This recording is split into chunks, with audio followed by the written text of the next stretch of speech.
You want to run me how it works? Mind? Absolutely. So your cannabis goes in here as the very last step in your whole process post-harvest. So before you submit it for compliance testing, you're going to be treating it in this machine to ensure that any surface contamination has been removed before it leaves your facility.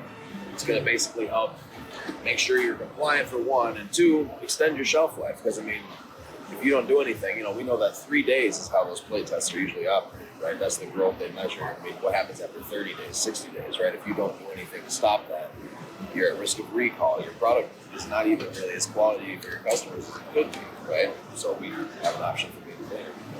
Obviously, that has to be paired with very good practices, SOPs, not using certain fungicides, at certain times during your harvest cycle. If you end up doing that, you can end up shooting yourself in the foot. Our team's a really big extension of your own, so make sure that that doesn't happen. Some shit.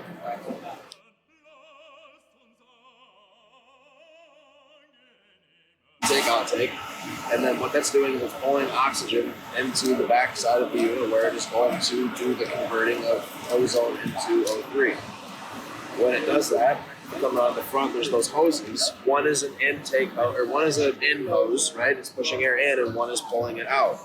So like I said, it's pulling in the ozone, pulling in the oxygen, converting it to ozone, pushing it in here. The pulse setting, recall, was either like 6 tenths, 8 tenths, every like 8 tenths of a second, ozone. And when it's not, it's pushing in oxygen. So it's a constant construction and deconstruction of ozone inside of the barrel, right?